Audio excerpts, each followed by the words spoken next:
주님은 우리의 왕이십니다. 할렐루야. 주님이 왕이라는 거예요. 왕은 뭐예요? 한 나라를 통치하는 지도자죠. 예. 나라에 국민들만 있으면은 혼란스러워집니다. 근데 왕이 있어야 질서가 잡히고 나라가 바르게 세워져 갑니다. 그래서 왕들이 통치를 잘하는 왕일수록 국가가 튼튼해지고 국력이 세지죠. 그래서 이 땅에는 이 세상을 다스리는 왕이 계신데 그분이 바로 주님이라는 겁니다. 그래서 주님은 대한민국이 아니라 온 세계 모든 사람들을 통치하고 다스리시고 바로잡기 위해서 이 세상에 하나님이 왕으로 보내셨다는 거예요. 우리가 이제 엊그저께 김연아의 피겨스케이팅을 보면서 정말 너무 잘했어요. 그런데 결과가 금을 못 따서 저는 새벽기도 오려다가 이제 일찍 일어나기 때문에 그 시간에 그거를 보는데 얼마나 속이 상했는지 몰라요. 그러니 본인은 얼마나 속상했겠어요. 그거를 보면 모든 사람들이 은메달 딴 것을 참 아쉬워했을 거예요. 아직까지도 아쉽고 또 카톡에 이거를 갖다가 우리가 100만 명이 서명을 하면은 이것이 또 바뀔 수도 있다. 또 공동 금메달을 딸 수 있다라고 하는 또 문자 메시지가 들어와서 사람들이 또 막 날려주더라고요. 근데 오늘날 김연아 선수가 그렇게 세계적인 인물이 될 수 있었던 것은 물론 실력이 중요한 거예요. 노력의 결과지요. 그러나 김연아가 그렇게 있게끔 도와준 사람이 있었어요. 그게 누구예요? 세계적인 코치가 있었기 때문에 그런 뛰어난 인물이 됐던 거예요. 김연아를 지도하는 사람이 없이 자기 혼자 7살 때부터 시작했지만 아무리 혼자서 빙판에서 빙빙 돌고 넘어지고 하루 왼쪽에 잠자는 시간 빼고 20시간씩 연습을 했다 할지라도 그렇게 세계적인 인물이 될 수 없어요. 왜? 뛰어난 코치가 그 김연아를 뒤에서 가르쳐주고 조정하고 온갖 모든 그 실력을 쌓도록 이끌어준 사람이 있었기 때문이라는 사실이죠. 그런 것처럼 우리가 이 세상을 살아갈 적에 내 힘으로만 안 되는 것들이 너무 많이 있다는 거예요.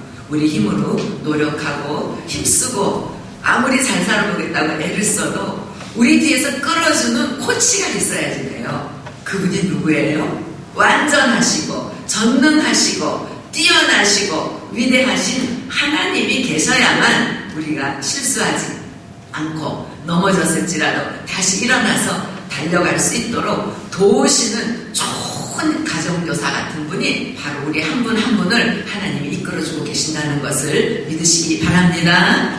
예, 그래서 이 세상에는 우리 힘으로 되는 일이 없다는 거예요. 우리 김연아가 금메달을 받아갔겠죠. 우리도 그렇게 믿었어요. 그랬는데 어떻게 됐어요? 아쉽게 은메달에 머물렀던 것처럼 우리가 아무리 계획하고 노력하고 힘을 기울이고 모든 사람이 그렇게 될 것이다라고 확신을 해도 결과는 장담할 수가 없다는 거예요. 하나님만이 우리의 미래를 붙잡고 계시기 때문에 그래서 여기 이제 2절을 보니까 세상의 군왕들이 나서며 관원들이 꾀하여 여호와와 그 기름받은 자를 대적하자 그랬어요. 여러분 이 세상을 통치하는 분은 하나님이지만 모든 나라 사람들이 하나님을 섬기는 건 아니에요.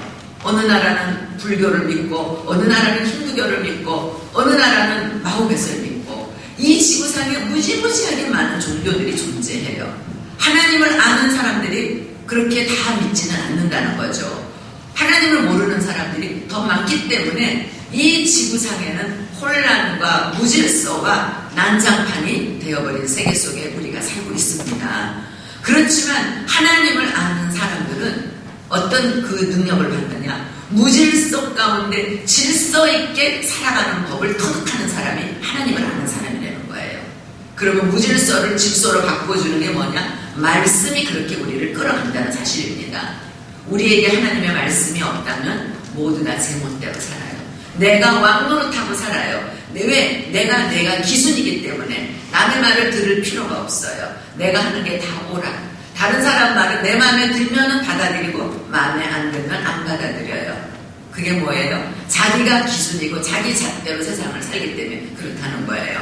여러분 싱가포르에 가면은요 껌을 씹거나 가래침을 뱉으면 벌금이 얼마인 줄 아세요? 100만 원? 10만 원? 예, 인터넷에 찾아보세요. 제가 알기로 기본이 100불이에요. 그러면은 만약에 한국 사람이 거기 싱가포르에 갔다가 있잖아요. 껌을 뭣도 모르고 씹다가 순경한테 딱 발견이 됐어요. 경찰한테. 그럼 우리는 안 뱉으면 벌금을 안 내는 줄 알죠? 그런데 싱가포르는요, 껌을 씹기만 해도 100불 이상 벌금을 낸답니다. 얼마나 무서운 나라입니까? 그러니까 그 나라는요, 길거리가 종이 한 장 떨어져 있지 않고, 길거리가 깨끗하고, 아마 세계적으로 질서를 가장 잘 지키는 나라가 아닐까 생각합니다. 왜 그래요? 무서운 벌금을 매기기 때문에.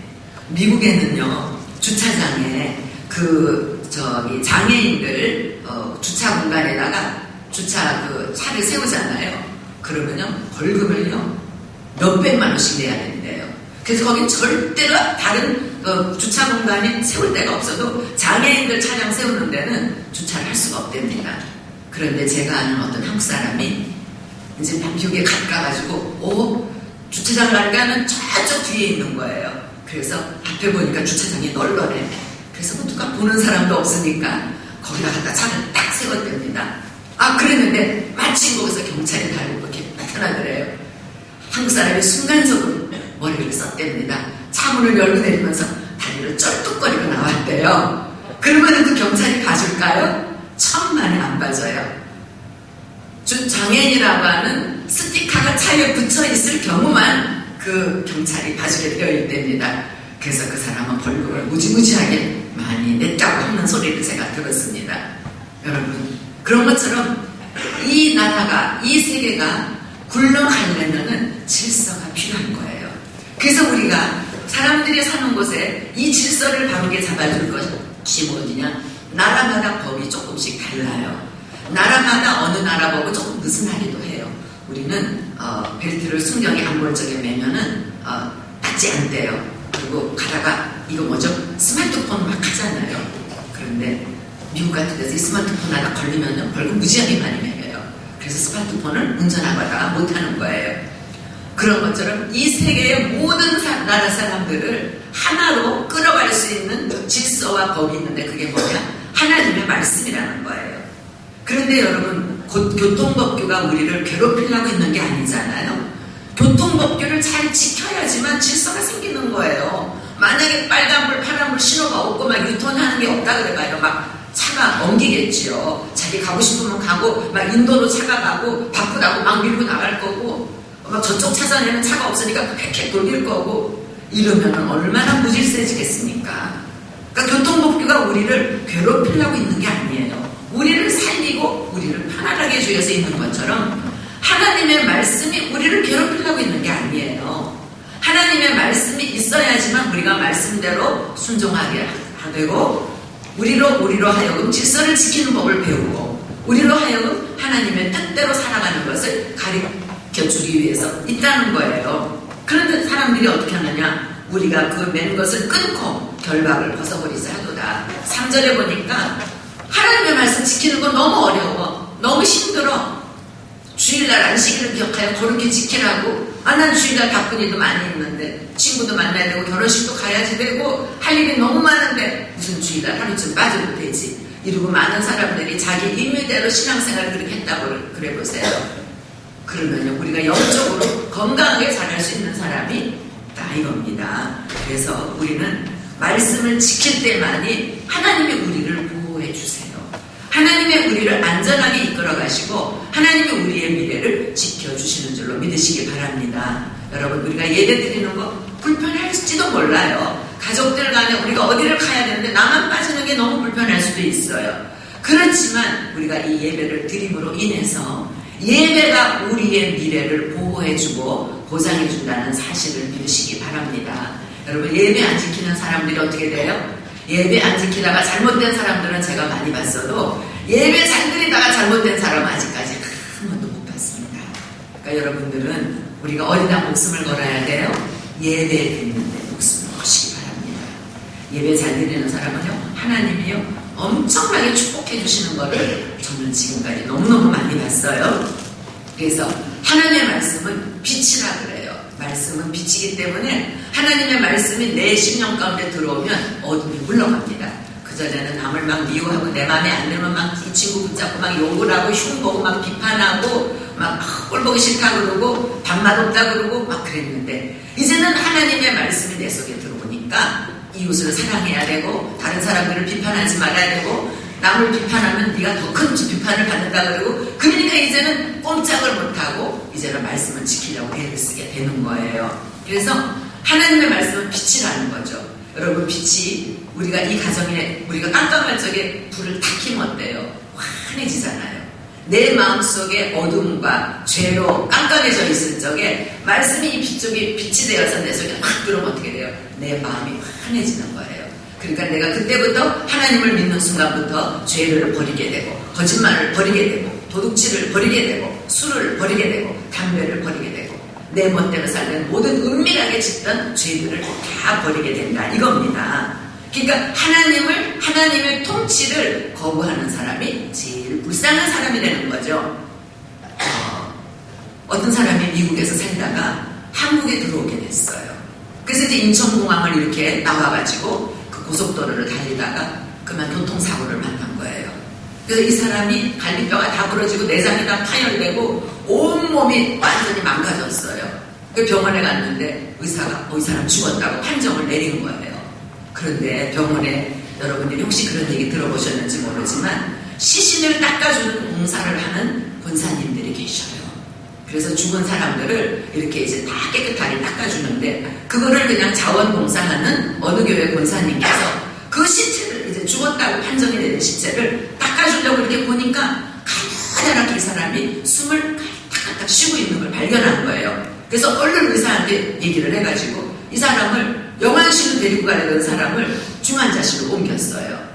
중환자실에 가가지고 이제 링게르를 꽂고 막 조치를 취해가지고 생명은 이제 붙어 있는 거예요. 그래서 숨을 쉬는데 뇌사 판정을 받아서 의식도 없는 거예요. 그래서 권사님은 자기가 발견한 사람이기 때문에 이 사람에게 중환자실에 가가지고요, 매일 그 사람한테 성경 말씀을 읽어준답니다. 매일 성경 말씀을 읽어주고 귀에다가 대고 항상 하늘에 계신 우리 아버지요, 주기도문을 갈 때마다 아침 저녁으로 그렇게 그 사람한테 가서 주기도문을 들려준대요. 그리고 이 사람을 위해서 계속 기도를 해줬대요. 그러고 나서 한 2달쯤 됐는데 이 사람이 정신이 딱 들어온 거예요. 의식이 들어온 거예요. 그래서 이 사람이 눈을 뜨고 처음에 이래서 내가 살았네 이렇게 말한 게 아니라, 이 사람이 눈을 뜨자마자 의식이 들어오자마자 무슨 얘기를 한 줄 아세요? 하늘에 계신 우리 아버지요, 주기도문이 먼저 입 바깥으로 튀어나와야 됩니다. 할렐루야.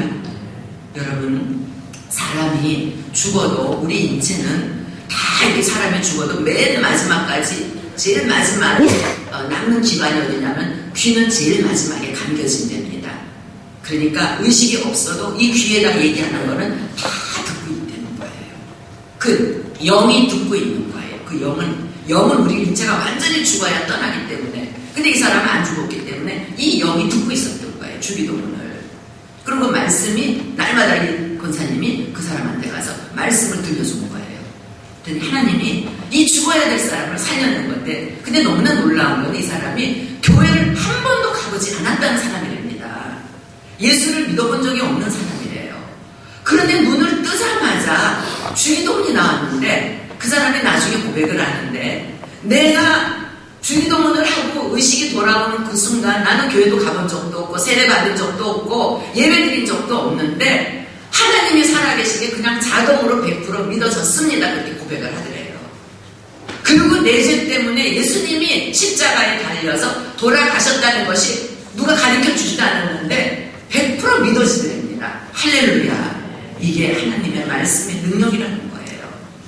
여러분, 말씀이 제대로 우리 속에 들어오고 내가 예수를 제대로 확실하게 만나고 말씀을 내가 먹을 때마다 하나님의 은혜가 임하면요, 우리가 이렇게 자동으로 변화된다 이겁니다. 그러니까 그 사람은 누가 가르쳐주지 않아도 교회를 어거지로 끌고 가고 또 교회에 안 가냐고 부모님이 채근하는 사람보다 더 믿음이 좋은 사람이 된 거죠.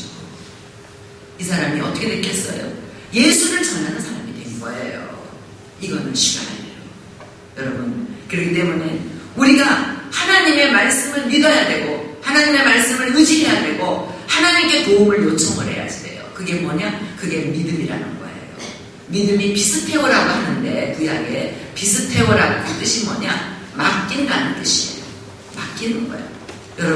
여러분이 부모님을 믿으니까 여러분들이 지금 다음 학기에 지금 봄에 등록금 낼거 걱정 안 하잖아요. 교복 내가 사야 되는데 그런 거 걱정 안 하잖아요. 책값 같은 거 걱정 안 하잖아요. 학원비 걱정 안 하잖아요. 왜요? 부모님이 여러분들을 책임져 주실 걸 믿으니까. 그게 믿음인 거예요. 그런 것처럼 우리 하나님을 믿는 사람은 나의 미래에 대해서 걱정 안 한다는 거예요. 하나님은요 100% 믿는 사람은 100% 도와주시고 50% 믿는 사람은 50% 도와주시고, 근데 그 믿음이 눈에 안 보여요. 근데 하나님은 우리의 믿음이 30점짜리인지 50점짜리인지 70점짜리인지 너무 잘 하신다는 거예요. 그런데 우리가 그 믿음이 설교를 자꾸 들어야 믿음이 생기고 내 스스로 말씀을 봐야 믿음이 생기기 때문에 여러분 그 믿음이 있는 사람은 그래서 어떤 난관도 어떤 문제도 뚫고 나가는 힘이 있는 줄로 믿으시기 바랍니다. 믿음이 있으면 뚫는 힘이 있는 거예요. 강력한 파워가 있는 거예요. 남들은 안 한다, 못한다, 할 수 없다. 그런 거를 뚫고 나오는 능력이 바로 믿음이라는 겁니다. 그래서 하나님 우리에게 그 믿음을 갖기를 원하셔서 오늘도 예배를 통해서 말씀을 들려주고 계세요. 채원아, 하나님 우리에게 믿음이 있기를 원한다는 거예요. 할렐루야. 그래서 이 믿음이 있는 사람은 하나님이 손을 뻗쳐서 도와주세요. 믿음이 없는데 믿음이 없으니까 못 맡기는 거예요. 못 맡기니까 내 힘으로 살아보겠다 그러는 거예요. 내 힘으로 살아보는 사람은 자꾸만 실패를 하게 된다는 거죠. 그러니까 그게 얼마나 힘든 겁니까? 그래서 이제 하나님께서 우리 인간들이 하나님의 말씀 지키는 거 너무 싫어. 그 결박을 벗어버리자. 그랬더니 하나님이 우리를 비웃는다는 거예요. 여러분, 사람도 비웃음을 받으면은 장래가 안 좋은데 하나님이 우리를 비웃어 보세요. 우리가 어떤 재앙을 만날지 아무도 모릅니다.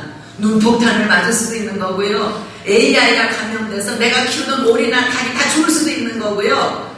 전염병이 돌아가지고 우리가 갑자기 어려움을 겪을 수도 있는 거고요. 우리가 어떤 재앙을 만날지 아무도 모르는 거예요. 하나님은 자연계를 통해서 우리를 비웃는 그 하나님이 내가 너희를 심판하는데 네 멋대로 살래? 이런 우리를 깨닫게 해주시고 9.12 테러 사건을 통해서 그 뉴욕의 제일 큰 상징을 무너뜨리기도 하시고 이 모든 것이 하나님의 주권 안에 있다는 거죠.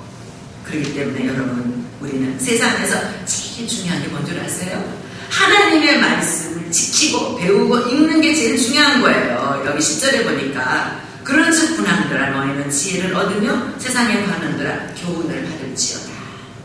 이 세상에 사는 모든 사람들은 지혜를 얻어야지 돼요. 지혜는 지식하고 달라요. 지식은 공부하면 지식이 생겨요. 예수 안 믿는 사람도 지식이 많은 사람이 너무 많이 있죠. 근데 지혜는 하나님이 주시는 거라는 거예요. 그래서 하나님을 의지할 적에, 그래서 우리가 세상에 진짜 지혜로운 사람이 어떤 사람인 줄 아세요? 세상에 눈에 보이는 게 그것이 최고다 그렇게 여기고 따라가지 않는 사람이 지혜로운 사람이에요. 내가 아무리 바빠도 아무리 문제가 있어도 내가 주일날 예배를 드려야 되겠다라고 굳게 마음먹은 사람이 지혜로운 사람이에요. 그러니까 여러분들은 하나님 앞에 지혜를 많이 얻으셔서 이 세상을 날마다 승리하며 살아가시기를 부탁을 드리겠습니다. 그래서 이제 여기 11절을 보니까 여호와를 경외함으로 섬기고 떨며 즐거워했지. 하나님은요 여러분들이 즐거워하려는 거예요. 여러분 삶 중에 어느 때가 제일 즐거워요? 먹을 때가 제일 즐겁죠. 저도 맛있는 거 먹을 때가 즐거워요. 또 어느 때가 즐거워요? 게임할 적에 게임할 때 즐겁죠. 그쵸? 솔직히 얘기해서. 예. 그런데 하나님을 섬기고 떨면서 예배 드리는 걸 즐거워해야 되고요. 기도하는 걸 즐거워해야 되고요. 또 성경 읽는 걸 즐거워해야 되고. 그러면서 하나님을요 두렵고 떨리는 마음으로 섬기래요. 지금까지 기독교 역사상 많은 나라에서 부흥이 일어났었어요. 미국에도 부흥이 일어났었던 시기가 있었고 우리나라도 부흥이 일어났었던 시기가 있었어요. 그런데 세계 역사상 부흥이 일어났던 시기마다 사람들이 하나님을 그렇게 두렵게 떨리면서 섬겼답니다. 사람들이 하나님을 두려워할 때마다 부흥이 일어났었다는 거예요. 여러분, 여러분의 가족들이 하나님을 두려워해야지 돼요. 하나님 앞에서 두려워하는 사람은 함부로 말하지 않습니다. 함부로 어디 다니지 않습니다. 내 멋대로 살지 않습니다. 왜? 하나님이 나를 지켜보고 있다는 것을 알기 때문에. 부모님은 나를 안 쳐다보지만 하나님은 내가 어디를 가든지 나를 지켜보고 계시는 분이기 때문에 내 멋대로 안 살아요. 그러니까 그런 하나님을 의식하는 사람, 하나님을 의지하는 사람, 하나님이 안 도와주시겠어요. 그러니까 그 가정은 잘 되는 거예요. 그 가정에는 기쁨이 있는 거예요. 사랑이 넘치는 거예요. 화목한 거예요. 하나님들이 잘 풀릴 수가 있는 거예요. 그래서 이제 마지막에 이런 말씀이 있습니다. 여기 12절에 그 아들에게 입맞추라. 그렇지 아니하면 진노하심으로 너희가 길에서 망하리니 그 진노가 급하심이라. 여호와를 의지하는 자는 복이 있도다. 여러분 그 아들이 누구예요? 예수 그리스도죠. 우리가 누구랑 입을 맞춰요? 사랑하는 사람하고 입을 맞추죠. 길거리 지나가는 사람하고 아무나 입 맞추십니까? 아니죠. 예수님을 그렇게 사랑하는 거예요. 주님을 입 맞출 정도로 사랑하고 살리는 거예요. 그럼 어떻게 돼요? 주님을 사랑하지 않는 사람은 성경대로 말하니까 길을 가다가도 망한데 입을 맞추고 살지 않으면 길을 가다가도 느닷없이 무슨 봉변을 당할지 모른다는 거예요. 여러분 해외 토픽이나 신문을 보다가 뉴스를 보다 이런 일이 있죠. 차가 운전하고 있는데 갑자기 땅이 꺼졌어요. 차가 쑥 빠져들어갔어. 그런 블랙홀이 미국에도 있고 중국에도 있고 한국에도 있대요. 이 얼마나 끔찍한 재앙입니까? 길 가다가 망한 거예요. 여러분 우리는 날마다 주님하고 일을 맞춰서 주님 사랑합니다. 주님 도와주세요. 주님 오늘도 저를 붙잡아 주세요. 사랑하는 사람은 자꾸 말을 하잖아. 여러분들이 누구랑 카톡을 많이 해요? 친한 친구하고 카톡하잖아요. 친한 친구하고 문자 보내잖아요. 여러분들이 오늘도 주님을 많이 사랑하시고 입을 맞추시고 하나님을 의지하셔서 이런 놀라운 축복을 누려받으시기를 예수님 이름으로 축원합니다. 이렇게 하시겠습니다.